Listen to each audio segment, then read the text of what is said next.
Was it really a victory for good government, Mr. Brown? Or was it a victory for propaganda? That's quite a question, Chuck. Why do you ask it? Well, we've been studying citizenship in school. In a few years, I'll start voting. I've been following the campaign. So much was said on both sides. I'm confused. How can you know what to believe when there's so much propaganda? Perhaps I can help you, Chuck. I think the election was a victory for good government. It might also be called a victory for propaganda. But that would have been equally true if our opponent had won. But that's what I mean. Everybody uses propaganda. Oh, no, not everybody, Chuck. But propaganda is an important force in our society today. That's why, besides using propaganda, I've been studying it for some years. Propaganda made this picture.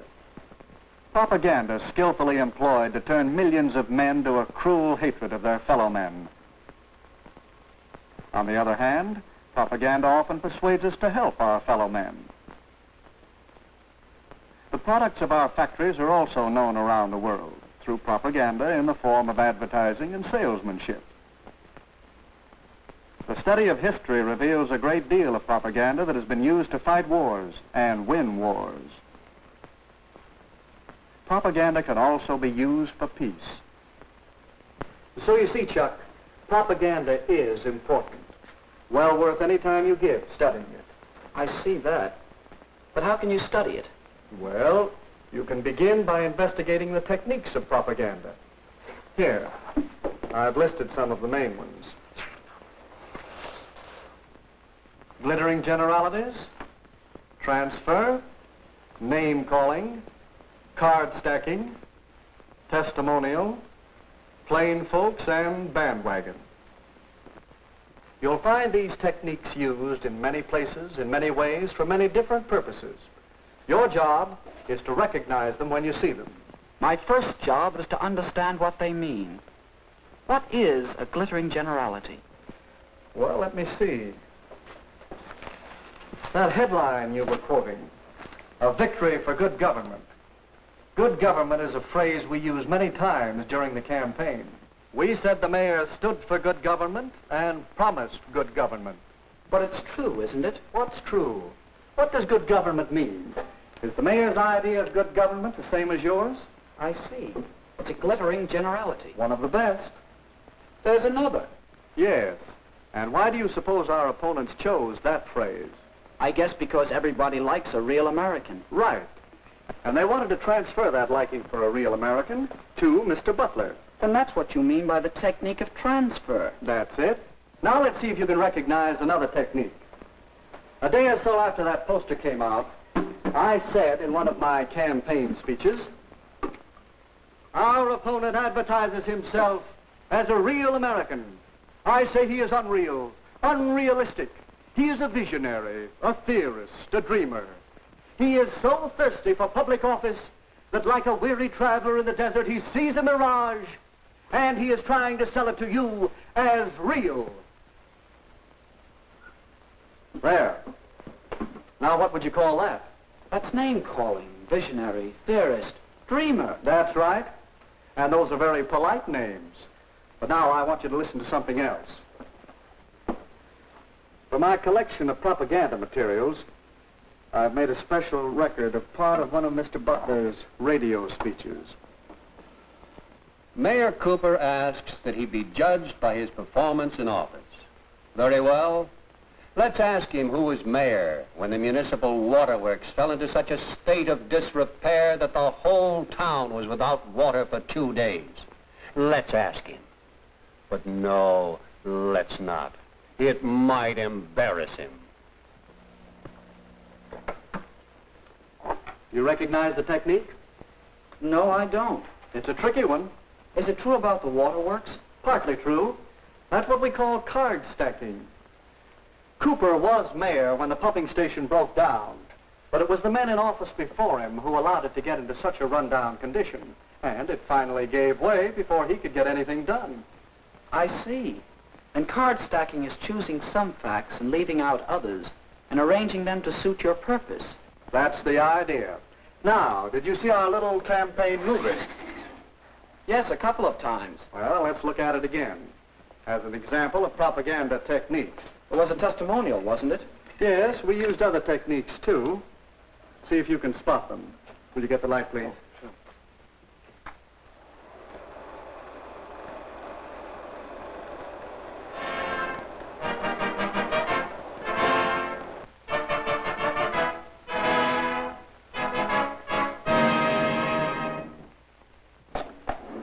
Land sakes. A body hardly has time enough. The house to clean, and the washing to do, and the men folks to feed. They like their chocolate cakes, too. But I do want to take time to tell you that I've known Dick Cooper ever since he was knee-high to a grasshopper. He comes of a good, respectable family, just as honest as the day is long. And he knows our town. He's one of us. That's why I'm going to vote for Mayor Cooper. And all my friends are going to vote for him, too. We'll stop a minute, Chuck.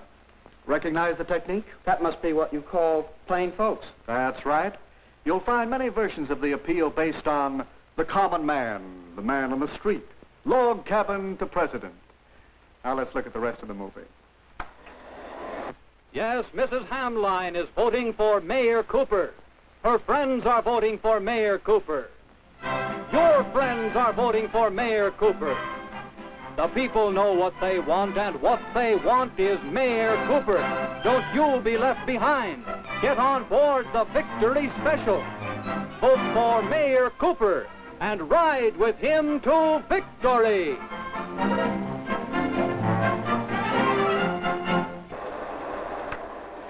That ending's easy to spot. It's the bandwagon. Yes, the propaganda we've been talking about is easy to detect. But a great deal of propaganda is much more hidden, much harder to detect. That's what's bothering me. Even in a small local election, there's so much propaganda. That poster, a real American. It uses a transferred device. Does that mean it isn't true? Not necessarily. Evaluating propaganda isn't that simple. Recognizing the technique is one step. Another step is to know the purpose. What is the purpose here? That's easy. To get people to vote for Butler. Yes, to persuade people that Butler is the better man, to move them to vote for him. In short, to sell Mr. Butler to the voters. You'll find that the purpose of most propaganda is to persuade people to believe something, to do something, or to buy something. All right. But it still doesn't answer my question. No. Your next step, and it's a big one, is to get the facts. Well, is he a real American? Howard Butler was born in this country. He obeys its laws. He's a good citizen. Yes, he is a real American. The same can be said for Richard Cooper. So ask yourself whether the facts support the purpose. Do they support the transfer of feeling from real American to Mr. Butler over Mr. Cooper? No, I guess not. Well, that's your fourth step. Weigh the facts against the purpose and the technique. I think I understand. To know whether propaganda is good or not, whether it's true or not, I should know the purpose, recognize the technique, get the facts, and judge the purpose and technique by the facts. But when you want the facts about live political battle, don't come to a campaign manager. I might do it at that. But I will also go and see your opposition. Well, that's all right. Whenever you're tracking down propaganda, get as many different points of view as you can. You know something? What? I think that it might be interesting to make a really serious study of propaganda. I find it interesting, and there's plenty to study. Here I have just a few of the many books on the subject. You can read them. You can keep your eyes and ears open for little bits of propaganda. And, of course, you can study whole propaganda campaigns. Here are a few on which I've been gathering material. Hitler and Nazi Germany had a campaign of propaganda that ran over many years. Then there's a wealth of propaganda to study on the subject of Russia and communism. There's propaganda to study in our own American elections, national as well as local, and in many of the major issues on which elections often hinge.